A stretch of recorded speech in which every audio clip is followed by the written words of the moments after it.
Hello everyone and welcome to Sunburned. Albino lists every game he's played this month. This month being November of 2023, a somewhat decent month to a banger year. We had flops and hits alike, some expected and some out of nowhere, plus some games that made absolutely no impact at all, for better or worse. Let's get into them. Number 1, Alan Wake 2. The long-awaited sequel to a game I spent the last decade forgetting about, Alan Wake 2 delivers a tremendously better presented experience for the modern age, complete with live-action performances that feel perfectly tailored to what's happening, instead of jarringly random like some live-action game sequences can be. Put a gun and a flashlight in a man's hand and give him some Resident Evil-style gameplay and it's hard to miss, and Alan Wake 2 mostly doesn't. It's got about a million cheap jump scares where stuff just flashes across the screen like you'd expect from a terrible indie horror game, but it still manages to have a good amount of tension and dread in there while you're out solving the mystery of Bright Falls. Number 2, Headbangers Rhythm Royale. If you thought Fall Guys would be better without the platforming and with all the rhythm minigames you can think of, then this is the game for you. Headbangers was designed almost exclusively for band kids, and as a previous one myself, I was right at home immediately scoring dub after dub like you wouldn't believe. The rhythm games are good across the board, some better than others, but all of them are at least a decent time, and I wish this game got some actual recognition. It's free on Game Pass if you want to try it, but it's worth the $20 I paid on Steam anyway just to support the idea of this gaining traction. Number 3, Jusant. Another Game Pass trier-outer, Jusant is a dynamic climbing game where you use different buttons to move each arm individually to create a sense of actually scaling sheer rock walls while you anchor yourself at certain points to prevent long falls. I only played about an hour, but it presents as a silent, unexplained journey through a village carved into a cliff face that eventually incorporates some fantastical natural elements. I wasn't that enthralled by the gameplay, but I know there's people out there who will get fully immersed in a game like this, so if that sounds like you, then by all means. Number 4, Lethal Company. Lethal Company is the latest in the ever-popular co-op horror trend, and while I'm not sure if it has staying power, it definitely has a certain amount of hours of fun and hilarity to give you and your group of scrap-delving friends. Collect shit like big axles and soda bottles while dodging monsters and horrors to sell to a heartless corporation whose idea of severance pay is ejecting you out of an airlock. You have a quota to fill in a certain number of days, and if you fail, you lose all the equipment you purchased, even after several successful quotas, so hours of progress can be lost in one bad run.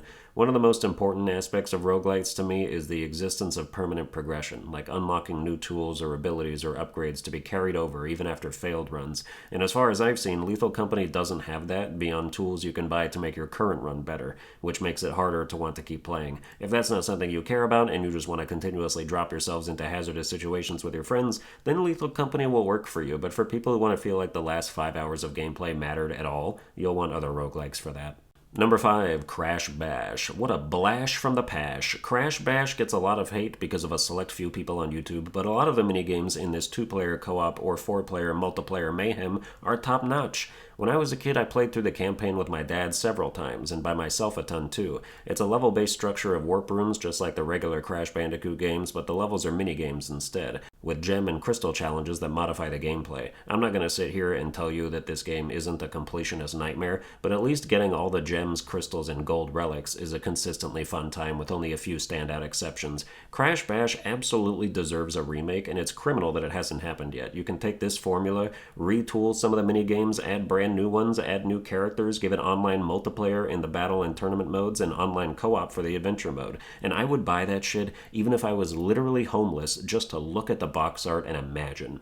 Or you can make Crash Team Rumble instead for some fucking reason. Sony was like, Nintendo has a League clone, we need one too. My heart has never sunk lower in my gaming life than when I saw the Crash Team Rumble announcement trailer and slowly realized it was not a Crash Bash remake. That one hurt me. But if you do remake it, please do not give it the Crash Nitro Fueled treatment and battle pass it to hell and back with your monetized sellout bullshit. It doesn't need to be a service that lives forever, it just needs to be a fun-ass game for a good while. That's not to say you can't add content, but make it unlockable through doing stuff, with the skins in Crash 4 being a terrific example. Number 6, Backpack Hero. I backed this game on Kickstarter a couple years ago, shelling out a cool $40, nothing fancy because I'm not a made man by any means, but I was reached out to for potential support. I checked it out, liked what I saw, forked over some doubloons and played a few hours, having a pretty good time. Back then it was just run after run of pure gameplay, one character, no bells or whistles, basically a more fleshed out proof of concept that was playable and enjoyable, but a few days later I gradually fell off of it and it slipped my mind. Fast forward to this month, when Backpack Hero launches 1.0 out of early access on Steam, Steam, and I click back in there to find out they added a holy fucking shit amount of content.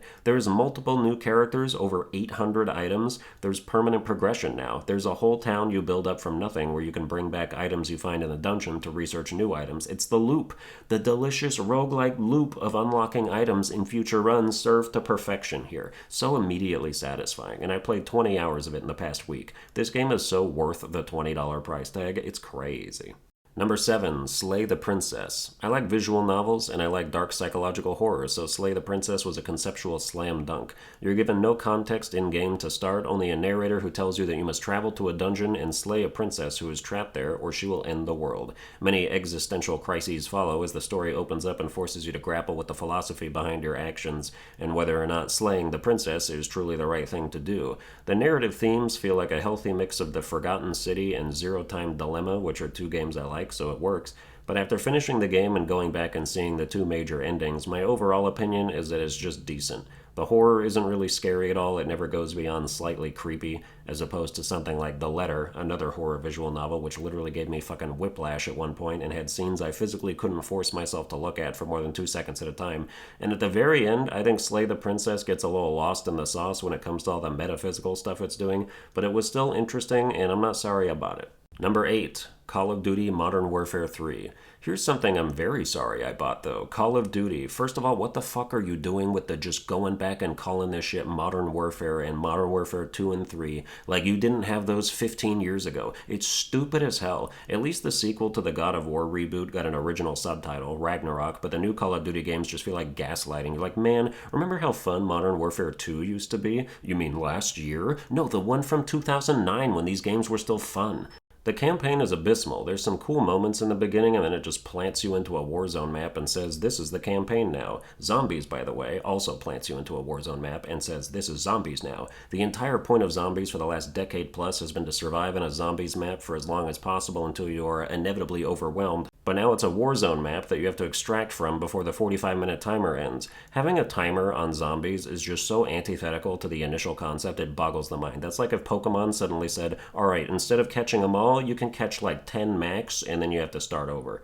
Half the missions in the zombies map are against CPU enemies with guns, so it doesn't even feel like zombies after a while. They're just there as a backdrop to you doing mini campaign missions for cash.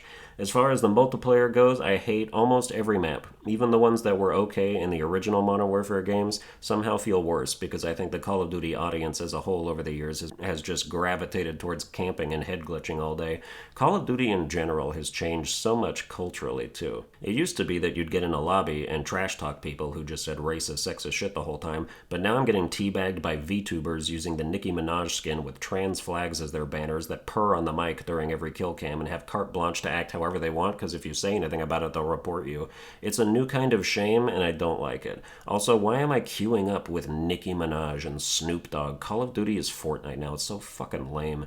For 2 years in a row now, I've been like, I am not getting this Call of Duty, and my friends have been like, get it, it's fun, while simultaneously yelling at campers and complaining every 10 seconds, and I relent and buy it, only to play for a week before never touching it again. Call of Duty is League of Legends. Nobody is happy playing this shit, but they queue up day after day anyway because they're gluttons for punishment. Never again. And that's every game I played this month. Tune in next month for every game I played that month. Like, share, and subscribe. Watch all my other videos while reminiscing about the good old days, and I'll see you guys next time.